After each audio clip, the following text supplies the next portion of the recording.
अरे माँ जी, क्या मौसम है, आज सुहाना सुहाना। चलो ना थोड़ा सा लगा लिया जाए निशाना। देख देख मेरी बोतल कैसे नाच रही है। देख, अरे भाई, मुझे एक पैग और पीना है। चलो माँ जी, लगाते हैं 2-4 जाम, लेकिन माँ जी इसके बाद आप 2-4 ठुमके लगा ही देना। अरे आखिर तेरी सास हूं मैं। चल अब मेरे टकले पति के आने से पहले एक एक पैग पीते हैं और सो जाते हैं। दोनों सास बहू शराब के नशे में धुत अपने घर में नाचने लगती हैं कि तभी अचानक से दरवाजा खुलता है। दरवाजे पर कोमल का पति ऋषि और उसका ससुर ओम प्रकाश खड़ा होता है। जैसे ही उन दोनों की नजर सावित्री और कोमल पर पड़ती है, वो उन्हें देखते ही रह जाते हैं। ये क्या सावित्री, तुमने घर का क्या हाल मचा रखा है? और जरा अपने आप को देखो, सीधे भी नहीं खड़ी हो पा रही हो है? कम से कम अपनी उम्र का तो लिहाज करो। अरे अगर थोड़ी सी पी ली तो क्या हो गया, पीने के बाद तो कितना मजा आता है। ये लो, तुम लोग भी पी लो। ऋषि जी, मैंने तो शराब पी ही नहीं, आप तो बेकार में गुस्सा हो रहे हो। अरे खुद को देखो तो, ठीक से खड़ी भी नहीं हो पा रही हो। तभी अचानक से सावित्री बहुत तेज उल्टी करती है। इसके बाद पूरा फर्श गंदा हो जाता है। ये सब देखकर ओम प्रकाश को बहुत गुस्सा आता है। वो किसी तरह सावित्री को कमरे में ले जाकर सुला देता है। वहीं दूसरी तरफ ऋषि भी कोमल को ले जाकर कमरे में सुला देता है। अगले दिन सुबह खाने की टेबल पर, कल जो हरकत तुम दोनों ने की है, मैं उसके लिए तुम्हें कभी माफ नहीं कर सकता। इतना मना करने के बाद भी तुम लोग शराब नहीं छोड़ रही थी, और वो भी 25 रुपए वाला संतरा पीते हुए। तुम्हें शर्म नहीं आती? सावित्री अपने मन में सोचती है, अब तुझे क्या बताऊं बेटा, उस संतरे में कितना जोर है, सबसे ज्यादा मजा उसी को पीकर आता है। मुझे माफ कर दीजिए ऋषि जी, मैं आइंदा ऐसी गलती कभी नहीं करूंगी। कुछ देर में ओम प्रकाश और ऋषि काम पर जाने के लिए निकल जाते हैं। उनके जाते ही सावित्री कोमल से कहती है, वाह बहू वाह, शाबाश, तूने तो क्या जबरदस्त रोने की एक्टिंग की है। अरे माँ जी, आखिर बहू किसकी हूँ, वो कहती है। चलो, वो दोनों तो वहां से दफा हो गए, अब अपना असली माल निकालते हैं। ओम प्रकाश और ऋषि के जाते ही कोमल और सावित्री खाने की टेबल के नीचे से शराब की बोतल निकाल लेती हैं, जिसके बाद वो दोनों मिलकर शराब पीने लगती हैं। तभी कोमल गाना गाती है, मुझे पीने का शौक नहीं, पीती हूँ गम भुलाने को। ये गाना गाकर कोमल रोने लगती है। उसके बाद सावित्री पूछती है, अरे बहू, तू रो क्यों रही है? चल मुझे बता, तू क्यों रो रही है, बता। माँ जी, अब तुम्हें क्या बताऊं, मुझे मेरे एक्स बॉयफ्रेंड की याद आ रही है। क्या कहा? Ex boyfriend? क्या बहू, तेरा कोई एक्स बॉयफ्रेंड भी था? वैसे मैं भी कुछ कम नहीं थी। मेरे जमाने में लड़के मेरे आगे पीछे घूमते थे, पता नहीं कहाँ चले गए वो दिन। माँ जी, मेरे पीछे तो पूरा मोहल्ला ही पागल था, अब क्या बताऊं आपको।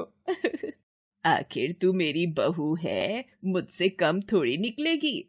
सावित्री और कोमल दोनों पूरे दिन मिलकर शराब पीते हैं, जिसके बाद वो रात को शराब के नशे में धुत खाने की टेबल पर ही सो जाती हैं और खाना भी नहीं बनाती। जैसे ही ओम प्रकाश और ऋषि दोनों को उस हालत में देखते हैं, वो दोनों गुस्से से लाल हो जाते हैं और आपस में बात करने लगते हैं। देख रहा है बेटा, ये दोनों सास बहू किस तरह नशे में पड़ी हुई हैं। ऊपर से हम दोनों के लिए खाना तक नहीं बनाया। मैं तो इन दोनों के रोज रोज पीने से बहुत परेशान हो चुका हूँ। पिताजी, अब मैं आपको क्या कहूँ, आपकी धर्म पत्नी ने अपने साथ साथ मेरी पत्नी को भी बिगाड़ दिया है। मेरा मतलब मेरी माँ ने। ऋषि की बात सुनकर ओम प्रकाश अचंभित रह जाता है, जिसके बाद वो कहता है, ये सब रोज रोज नहीं देखा जा सकता, इसका कोई ना कोई उपाय तो निकालना ही होगा। ये सोचकर बेचारा अपनी पत्नी सावित्री को अपने कमरे में ले जाता है और सुला देता है। वहीं दूसरी तरफ बेचारा ऋषि भी अपनी पत्नी कोमल को अपने कमरे में ले जाता है और सुला देता है। उसके बाद दोनों बाप बेटा बाहर से खाना खाने जाते हैं और खाना खाकर वापस अपने घर आकर सो जाते हैं। अगले दिन बिना कोमल और सावित्री को उठाए वो दोनों अपनी अपनी जॉब पर चले जाते हैं, जिसके बाद कोमल नींद से जाग जाती है। हाय, मेरे तो सर में दर्द हो रहा है, ऐसा लग रहा है जैसे फट जाएगा। ओफो, आखिर कितना टाइम हो गया। जैसे ही कोमल की नजर घड़ी पर पड़ती है, घड़ी में 10 बज रहे होते हैं, जिसे देखकर कोमल तुरंत उठती है और अपनी सास के कमरे में जाती है। अरे माँ जी, उठो उठो ना, देखो कितना टाइम हो गया है, 25 रुपए का संतरा पीकर बेहोश पड़ी हुई हो, उठो माँ जी। कोमल सावित्री को जोर जोर से उठाती है, जिसके बाद सावित्री उठ जाती है और चिल्लाते हुए कहती है, अरे बहू पागल हो गई है क्या? क्यों बार बार जगा रही है? सोने क्यों नहीं दे रही? माँ जी, आज तो ऋषि जी और पिताजी बिना खाना खाए ही चले गए हैं और उन्होंने हमें उठाया भी नहीं। क्या बात हो गई है माँ जी? क्या बात है? दोनों के दोनों चले गए? अरे तो किस बात की देरी है? फटाफट अपनी बोतल निकालते हैं और थोड़ा सा अच्छा माहौल बनाते हैं। सावित्री की बातों में कोमल भी आ जाती है, जिसके बाद वो दोनों बेड के नीचे रखी शराब की बोतल निकाल लेती हैं और पीने लगती हैं। कुछ ही देर में शराब पीकर दोनों के पेट में गड़बड़ होने लगती है। अरे ये क्या, मेरा पेट क्यों दर्द हो रहा है? लगता है मुझे एक बार फ्रेश हो जाना चाहिए। सावित्री टॉयलेट में जाती है, जिसके बाद कोमल का भी वही हाल हो जाता है और वो भी टॉयलेट में चली जाती है।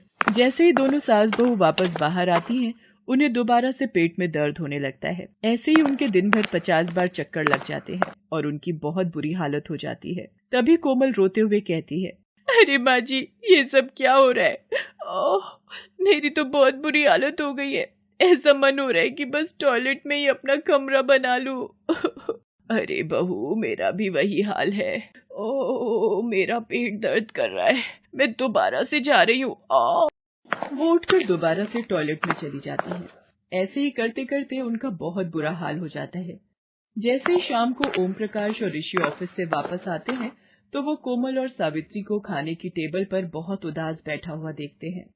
तुम दोनों खाना क्यों नहीं खा रही हो? लगता है आज बहुत स्वादिष्ट खाना बना है, लेकिन तुम दोनों की शक्ल क्यों लटकी हुई है? उन दोनों की बात सुनकर कोमल और सावित्री दोनों ही फूट फूट कर रोने लगती हैं और उनसे माफी मांगते हुए कहती है, मुझे माफ कर दो, मुझसे गलती हो गई। हमने शराब के नशे में एक बार भी नहीं सोचा कि तुम्हारा क्या हाल होता होगा। जी, आपने जो हमारे साथ किया है वो हम जिंदगी में कभी नहीं भूलेंगे और शराब को तो कभी भी हाथ नहीं लगाएंगे। दोनों को देखकर ओम प्रकाश और ऋषि जोर जोर से हंसने लगते हैं और कहते हैं, ये हुई ना बात, अब आया ना ऊंट पहाड़ के नीचे। ये सब हमने तुम दोनों को सबक सिखाने के लिए किया था और तुम्हारी शराब की बोतल में जमाल घोटा मिला दिया था। हाँ जी, ये जमाल घोटा की शीशी मुझे डस्टबिन में दिखाई दी थी और जिसके बाद हमें समझने में देर नहीं लगी। आइंदा हम दोनों कभी भी शराब को हाथ नहीं लगाएंगे, लेकिन दोबारा ऐसा मत करना। हम दोनों तुम्हारे आगे हाथ जोड़ते हैं।